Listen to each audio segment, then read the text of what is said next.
Hi student. GIT का online class में आप लोग का स्वागत है। और आज के क्लास में हम लोग सीखने वाले हैं कि कैसे हम लोग प्रॉफिट एंड लॉस अकाउंट तैयार करते हैं, क्यों तैयार किया जाता है, तैयार करने के क्या स्टेप हैं। वही एक एक करके आज के क्लास में स्टेप बाय स्टेप जानेंगे, समझेंगे। तो देखिए, मैंने आपको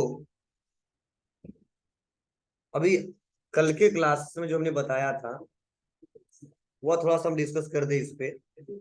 मैंने बताया था ट्रेडिंग अकाउंट निकालना है। क्या निकालना? ट्रेडिंग अकाउंट निकालना।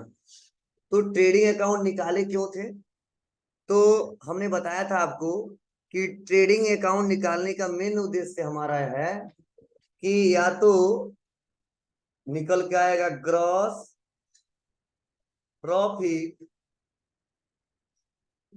या तो आएगा ग्रॉस लॉस।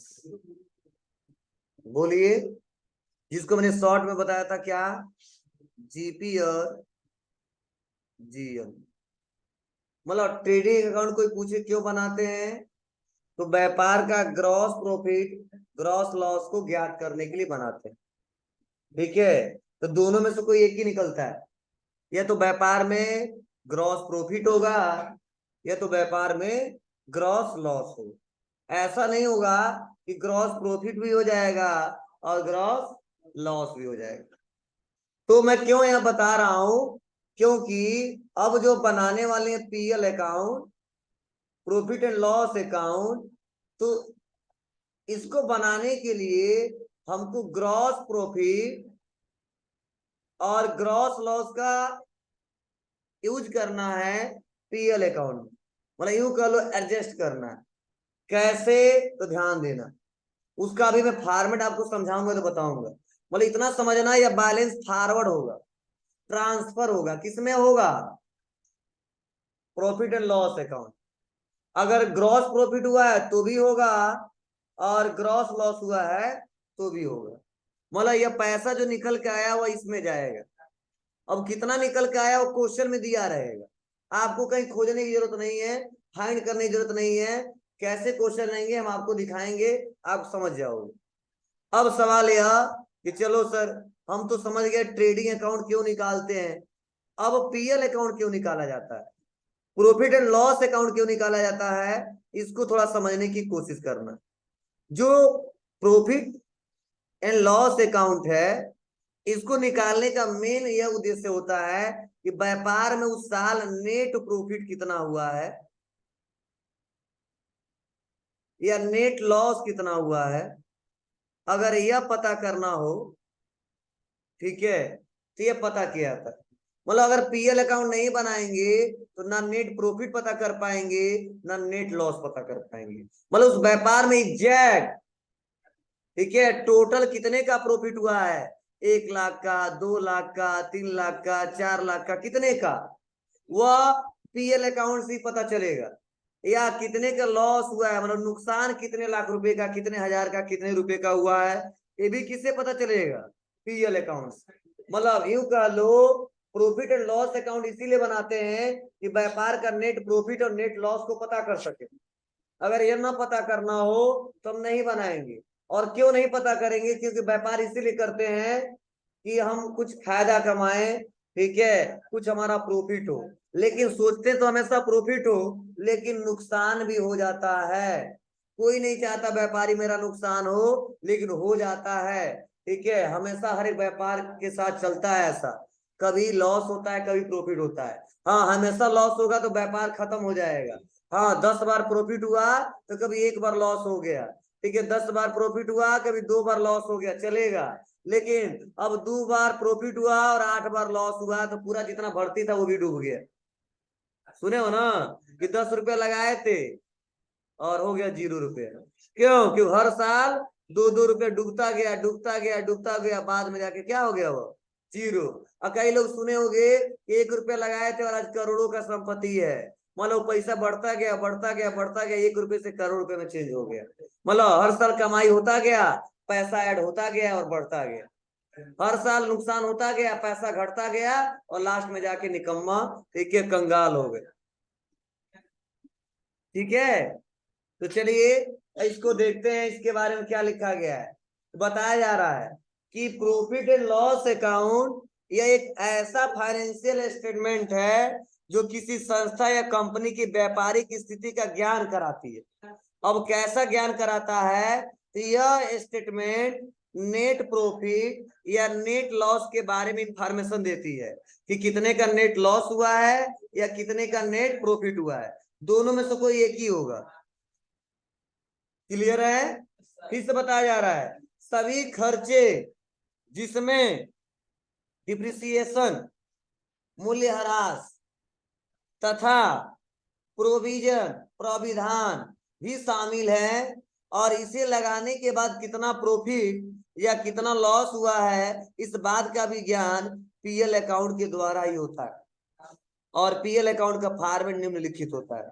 चलो ध्यान से सुनना समझना, मतलब ये बताने की कोशिश मैं कर रहा हूँ, ये बनाने से नेट प्रॉफिट पता चलता है, नेट लॉस पता चलता है, लेकिन ध्यान रहे ये कब रियल में पता चलता है, तो डिप्रिसिएशन भी निकालना पड़ता है। मतलब अगर हम एक कंप्यूटर खरीदे 10,000 में, तो साल भर में उसका वैल्यू घटता है, डिप्रिसिएशन चार्ज होता है, मूल्यह्रास होता है। ठीक है, 10,000 का खरीदे, ठीक है, 10% माइनस कर देंगे, वैल्यू घट जाएगा, फिर अगले साल 10% माइनस कर देंगे, वैल्यू घट जाएगा, फिर अगले साल माइनस कर देंगे, वैल्यू घट जाएगा। मतलब हर साल उस एसेट में कुछ कमी आती है। किस एसेट में? जिसको हम कंज्यूम करते हैं, इस्तेमाल करते हैं, प्रयोग करते हैं। अब तुम यह समझ कहने लगना जमीन खरीदे हैं तो बढ़ता है, ठीक है? नहीं, ध्यान देना, यहाँ पे उस एसेट की बात कर रहे हैं जिससे व्यापार को चलाते हैं। जैसे मान लो हमारा फैन हो गया, या प्रोजेक्टर हो गया, एक कंप्यूटर हो गया, लैपटॉप हो गया, ग्राफिक टैबलेट हो गए, ठीक है, ये सब क्या है? मान लो हमारा एसी हो गया, जो कैमरा लगा हुआ हो गया, और सर इसका वैल्यू क्या होगा? थोड़ा बहुत घटेगा। ठीक है, आज 1 लाख वैल्यू, अगले साल 1 लाख नहीं रहेगा, कुछ कम हो जाए, 50,000 हो जाएगा। एक साल में 50,000 बढ़ गया, ठीक है, इसलिए निकाल देंगे सब। चलो ध्यान देना, तो डिप्रिसिएशन में सुना आया, बोलो नहीं? अरे गधा, कोई भी सामान खरीदते हो, आपके पास फोन है, मान लो आप फोन खरीदे थे, इसको ये फोन हमने खरीदा था कब? 2021 में, ठीक है, मान लो, ठीक है, तो अगर 12,000 में खरीदा था तो आज बेचेंगे तो 12,000 कोई देगा? नहीं देगा, समझो? ठीक है, इसका दाम कोई जरूरी नहीं कि घटा है, ठीक है, सर्च करो तो उससे ज्यादा भी हो सकता है, ठीक है, कम भी हो सकता है, अलग बात है। लेकिन आज कहोगे नहीं सर ये बहुत पुराना, 2 साल पुराना हो गया, कितने खरीद? 12,000, बिल दिखाओ, 12,000 का दिखेगा, ठीक है, कोई बात नहीं, 5-6 हजार ले लो, इतना कहोगे, ठीक है, ऐसे ही बोलोगे ना, मतलब फोन का वैल्यू बड़ी जल्दी घटेगा। देखिए, अगर कोई लैपटॉप है, पीसी है या प्रोजेक्टर, इतना जल्दी नहीं होगा। अगर हम पंखा हम खरीद के लाए 5,000 में, अगले साल कभी नहीं 1,000 में दे नहीं, और अगर कोई दिक्कत नहीं, खराब हुआ फिर तो बनवा नहीं चलाएंगे, ठीक है। लेकिन हाँ, मैक्सिमम लोग क्या करते हैं, हर साल डिप्रिसिएशन चार्ज करते हैं। क्यों करते हैं? क्योंकि अगर मान लो हम 1 लाख में कोई सामान खरीदे, और अब मान ली 1 लाख का संपत्ति है, और उस पर डिप्रिसिएशन बेच नहीं रहे है मेरे पास, फिर भी चार्ज करना पड़ता है। रीजन क्या है? क्योंकि मान के चल 1 लाख का है, और उसको हर साल हम 1 ही लाख दिखा रहे हैं, और पता चला जब बेच रहे हैं तो 1 लाख का 10,000 बिक रहा है, ठीक है, एक ही बार हार्ट अटैक आ जाए। क्यों? क्योंकि करीब 90,000 गायब हो गया, अभी 1 लाख रुपए जोड़ रहे हैं, ठीक है, लेकिन धीरे धीरे कम होगा तो बीपी कंट्रोल में रहेगा, ठीक है। मतलब आज 10,000 तो 90,000 हो गया, फिर उसका 10,000 तो 80,000 हो गया, तो समझेंगे ना 80,000 का संपत्ति है, 1 लाख का नहीं, ठीक है। ये नहीं बेचने पे केवल कम होगा, नहीं, ध्यान नहीं, बेचने पे तो हम कितना नुकसान सह रहे हैं, लॉस बोलते हैं, कितना कितना नुकसान कर रहे हैं उसके, ठीक है। तो ध्यान देना, दोनों में अंतर है, प्रोविजन और प्रोविधान। बोले डिप्रिसिएशन क्या है? प्रोविधान एक प्रोविजन, प्रोविजन का कोई अकाउंट हम नहीं बनाते, ठीक है, बताते हैं प्रोविजन फॉर डिप्रिसिएशन, ठीक है, रिपेयर मेंटेनेंस, जैसे मान लो यही है, ठीक है, हमने प्रोजेक्टर मंगवा लिया, फैन मंगवा लिया, कभी कोई खराब होता है तो रिपेयर मेंटेनेंस खर्च लगते हैं ना, वो एक प्रोविजन है, एक प्राविधान है, इसको जोड़ के लेके चलते हैं साथ में। तो क्वेश्चन में अगर आएगा तो उसको लेंगे और नहीं आएगा तो नहीं लेंगे। ठीक है, तो क्वेश्चन की तरफ चलना है। आगे चलकर इसमें क्वेश्चन कराएंगे, प्रैक्टिकल कराएंगे। आज क्वेश्चन में जैसा रहेगा उसके हिसाब से चलना है, आप लोग इस्तेमाल करिएगा, निकालिएगा। अब देखो, निकालने के लिए बताया जा रहा है कि नेट प्रॉफिट कैसे पता करेंगे और नेट लॉस कैसे पता करेंगे। तो बताया जाता है कि नेट प्रॉफिट को पता करने के लिए जो आपका ग्रॉस प्रॉफिट आया है उसको plus other income, other income मतलब क्या, सेल के अलावा जितने इनकम है सबको ऐड कर लेंगे आपके व्यापार में जो इनकम हो रहा है। क्योंकि ट्रेडिंग अकाउंट में किसको रखे थे, केवल केवल सेल को रखे थे, उसके अलावा किसी इनकम को रखे थे क्या, नहीं रखे थे। यही बोला गया है जो ग्रॉस प्रॉफिट आएगा प्लस अदर इनकम, किसको, सेल को छोड़ के। क्वेश्चन में सेल रहेगा तो पीएल अकाउंट में नहीं रखेंगे, वो ट्रेडिंग अकाउंट में रखेंगे। ध्यान रखें, जितने इनकम आएंगे उसको जोड़ लेंगे और माइनस करेंगे जितने आपके खर्चे होंगे। ठीक है, मतलब व्यापार में जितने खर्चे होंगे किसको छोड़ के, डायरेक्ट एक्सपेंस को छोड़। ठीक है, तो ऐसे रटवाओ तो रटते रह जाओगे। इतना समझ जाओ कि जितने डायरेक्ट एक्सपेंस खर्चे होते हैं वो सबको हम रखते हैं किसमें, ट्रेडिंग में। और जितने इनडायरेक्ट खर्चे होते हैं तो wages, packing charge, freight, carrying, ठीक है, इनके अलावा जितने खर्चे आते हैं सब मैक्सिमम कौन आते हैं, इनडायरेक्ट आते हैं। उसके बाद सारे इनडायरेक्ट खर्चे को जोड़ लेंगे। मतलब सेलिंग, मतलब सेल करते समय खर्चे थे, एडमिनिस्ट्रेटिव एक्सपेंसेस था, और ऑफिस रिलेटेड बहुत सारे हमारे खर्चे थे, वो हमने दे दिया और सबको इकट्ठा मैंने लिख दिया। ठीक है, अब एक एक करके क्वेश्चन में आएंगे। डिप्रिसिएशन मैंने बताया ही है, इंटरेस्ट दिया, ठीक हुआ है, प्लस टैक्सेशन, टैक्सेस भी हुआ है, अदर खर्चे बहुत सारे आ सकते हैं। सबको जोड़ने के बाद और यह जोड़ने के बाद माइनस प्लस करेंगे। अगर इनकम ज्यादा होगा तो नेट प्रॉफिट में आएगा, अगर खर्चा ज्यादा होगा तो नेट लॉस। कैसे आएगा, तो फॉर्मेट की सब समझेंगे। क्या फॉर्मेट है उसको समझिए, यह समझना, यह नहीं आएगा चलेगा। ठीक है, यह समझिए, आगे दिक्कत नहीं होगी। तो देखो, बोला गया जब भी बनाओगे तो आप लिखोगे क्या, profit and loss account for the year of ending, जो कल हम लोग लिखे थे। कब बनता है, तो हमेशा फाइनेंशियल ईयर के लास्ट में बनता है। किस डेट को जी। अब कुछ नहीं करना, 4 कॉलम जो कल बनाए थे सेम वैसे ही बनाएंगे, लेकिन कल वाले में फॉर्मेट ज्यादा था, आज वाले में कम है। क्यों कम है, बस दो ही है।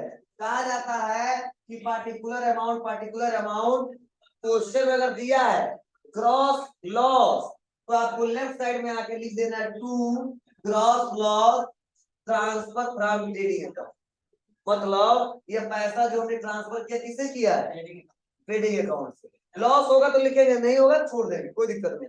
फिर से क्वेश्चन पढ़ेंगे, अगर उसमें प्रॉफिट लिखा है ग्रॉस प्रॉफिट, लिखेंगे बाई ग्रॉस प्रॉफिट, और ये भी ट्रांसफर ट्रेडिंग अकाउंट से ही होता है। ठीक है, और कितना पैसा उसको नोट कर लेंगे। अब कुछ नहीं करना है, जितने आपके इनकम है उनको राइट साइड में लिख देना है, सेल को छोड़ के। जितने आपके खर्चे हैं डायरेक्ट एक्सपेंस को छोड़ के उनको लेफ्ट साइड में लिख देना है।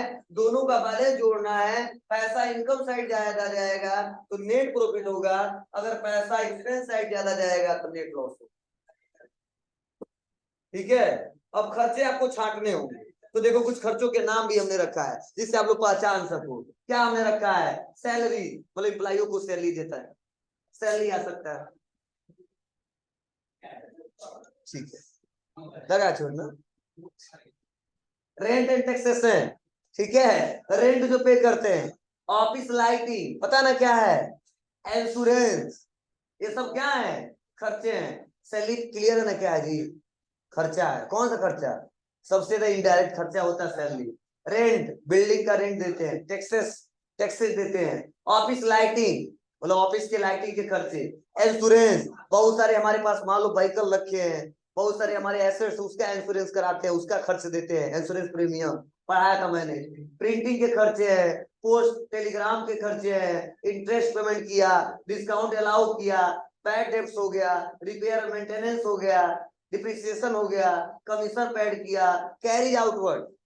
मैंने बताया था एक पॉइंट कि इनकी बात करें तो समझ जाना फैक्ट्री की बात हो रहा है, और आउटवर्ड आउटवर्ड के बात करें तो फैक्ट्री से बाहर की बात की जा रही है। हाँ, मतलब जिस खर्चे में आ गया इनवर्ड, देखो इसमें दिया आउटवर्ड, और किसी में रहेगा इनवर्ड, क्या आएगा इनवर्ड। तो जब इनवर्ड आ जाए तो मानेंगे वो हमारा डायरेक्ट खर्चा है, समझ ना। और आउटवर्ड आ जाए मतलब इनवर्ड मतलब फैक्ट्री के अंदर के खर्चे और आउटवर्ड मतलब फैक्ट्री से बाहर के खर्चे। तो फैक्ट्री से बाहर के जितने खर्चे क्या मानते हैं, इनडायरेक्ट मानते हैं, इसीलिए लिखा गया है कैरिज हम क्यों लिख देते तो डायरेक्ट माना जाता है, इसमें लिखे कैरिज आउटवर्ड, इसमें इनडायरेक्ट माना जा रहा है, कंफ्यूजन नहीं होना चाहिए। फिर लिखा है ट्रेवलिंग एक्सपेंस, कोई दिक्कत है नहीं, ठीक है। इंटरेस्ट ऑन लोन, ये भी कोई दिक्कत नहीं है, ये सारे खर्चे हैं। और टोटल जोड़ने के बाद से नीचे आ जाएंगे और देखो इधर के बैलेंस को ऐड करेंगे, इधर के बैलेंस को ऐड करेंगे। अगर मान लो इधर आ गया 50, कितना आया, इधर आया मान लो किधर एक्सपेंस साइड कितना आया 50, और इधर आया कितना इनकम साइड 100। आप बताओ माइनस करेंगे 100 में से 50 तो लिखेंगे 2, नेट प्रॉफिट कितना 50, 50 कितना हो जाएगा 100, पहले से 100 है। अगर मान लो खर्चा ज्यादा है और मान लो खर्चा कितना कर दिया 200, तो माइनस करेंगे 2 में से 100 कितना आ जाएगा 100। जब लिखेंगे बाई नेट लॉस कितना 100, 100 कितना हो जाएगा 200। बस यही करना, कुछ करना ही, बहुत सिंपल। ये भी नहीं आएगा तो कुछ नहीं आएगा, समझे। तो चलो इस पे क्वेश्चन दिया है, हम करके दिखाते हैं। एक क्वेश्चन तुरंत बोलेंगे, तुरंत तुम लोग करके दिखाना, क्योंकि क्वेश्चन एक ही दिया है इसका, एक हम करके दिखा दे रहे हैं, समझ लो। वही इसके बारे में लिखा गया, सैलरी क्या होता है, रेंट क्या होता है, ये तो आप लोग पढ़े हो, मैं बताया भी। देखो यही क्वेश्चन है, ए ध्यान दो। हाँ एक बात और कि अगर कोई पर्सनल एक्सपेंसेस हो इस पे रिकॉर्ड नहीं करेंगे, नोट में करके दे दिया देखो। Personal expense such as life insurance premium, मान लो व्यापार का जो मालिक है अपना क्या किया, जीवन बीमा कराया है, तो वो व्यापार का खर्चा नहीं है, वो पर्सनल खर्चे है। तो जो भी पर्सनल खर्चे होंगे किसका, व्यापार के मालिक के द्वारा, इसमें नहीं ऐड करेंगे, किसमें लिखेंगे, किसमें लिखेंगे, ड्राइंग में लिखेंगे। और वह कहाँ लेके जाएंगे, बैलेंस शीट में। किसके साथ एडजस्ट करेंगे, कैपिटल के साथ। भूल गया, शुरू में पढ़ाए थे, चलो कोई बात नहीं, आने आगे आने दो।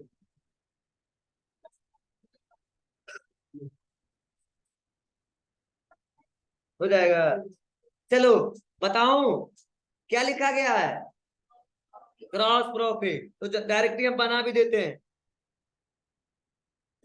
एक्सेल को ओपन किया, क्या लिखोगे आप लोग, सेलेक्ट, लिखोगे PL account for the year of ending, ठीक है, डॉट डॉट डॉट, कहा जाएंगे 31 मार्च।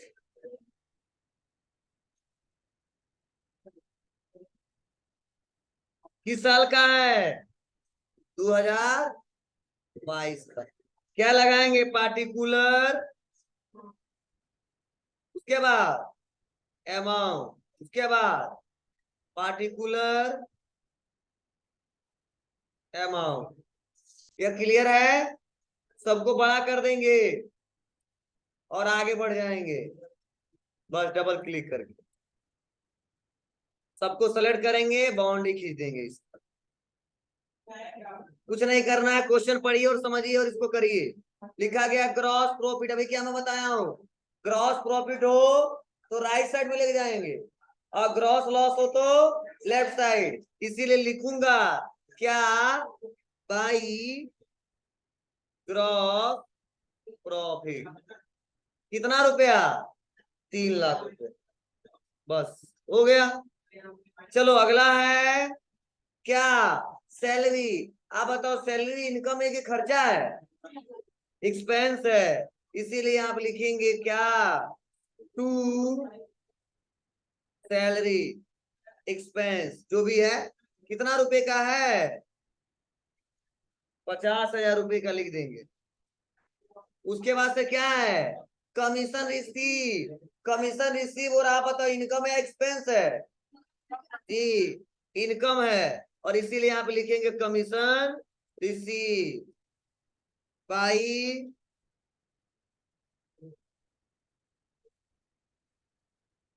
रिसीव, कितना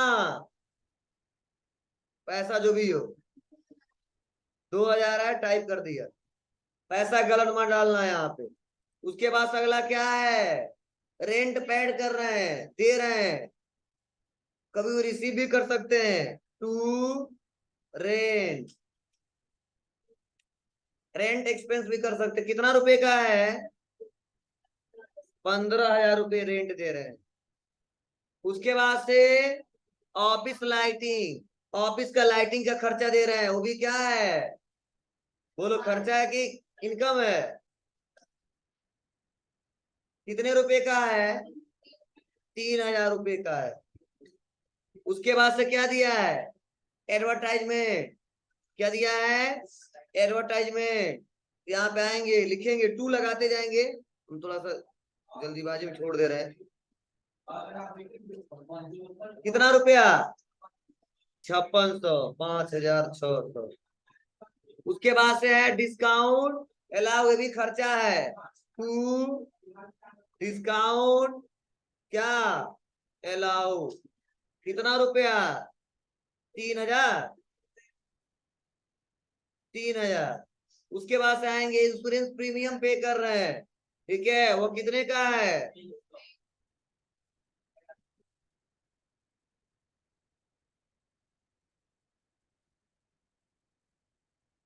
कितने का है जी, 2300।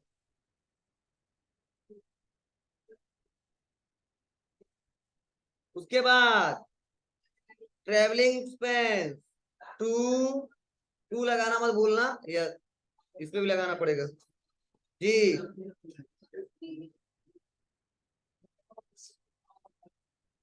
अरे यार, लाइफ इंश्योरेंस प्रीमियम आएगा तब ड्राइंग में रखेंगे। व्यापार में बहुत सारे एसेट्स है जिसका इंश्योरेंस कराते हैं, ठीक है, वो हमेशा क्या रखेंगे, एक्सपेंस में रखेंगे। पीएल अकाउंट में जब लिखा रहा है लाइफ इंश्योरेंस प्रीमियम, ठीक है, व्यापार के ओनर से रिलेटेड हो तभी लिखेंगे, ध्यान रहे। कितना पैसा है, 2100।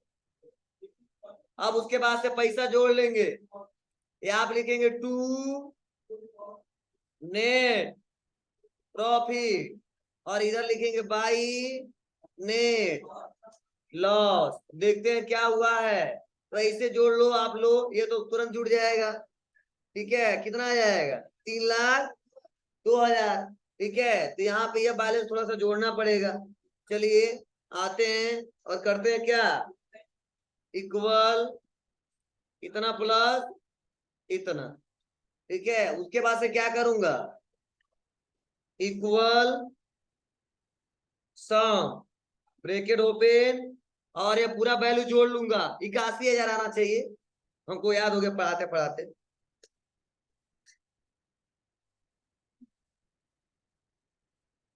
ठीक है, अब चलो, अब यहाँ पे आऊंगा, इक्वल करूंगा, और इनकम साइड कितना है, 3,02,000, तो 3,02,000 माइनस करेंगे कितना, 81,000, इंटर दबाएंगे, कितना आ गया, 2,21,000। क्या है यह, नेट प्रॉफिट या नेट लॉस, इनकम ज्यादा है खर्च कम है, इसीलिए लिखेंगे टू नेट प्रॉफिट कितना, 2,21,000।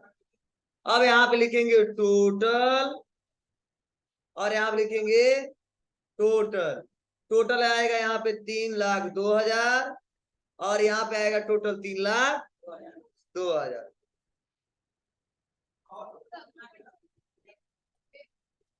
ना वो नहीं दिखा, वो किनारे हम ऐड ऐड करके देख ले, समझे, मतलब कैलकुलेशन करना है, लेकिन यहाँ पे हमको नहीं दिखाना है, डायरेक्टली इसका आंसर बताना। क्लियर है, बहुत इजी है ना, क्या दिक्कत, अरे यार 3,20,000, 3,02,000 ही है। अब प्रॉफिट कितना हुआ है, 2,21,000, इसमें से इसको माइनस करेगा, काफी जरा जाए, हाँ, इससे मैं इसमें से इसको माइनस कर दूंगा, काफी जरा जाएगा, आगे नहीं आएगा, हो जाएगा। हाँ, इसको सॉल्व भी करके दिया है, देखो नीचे दिया है। ठीक है, लाइट ऑन करो, अभी क्वेश्चन दो।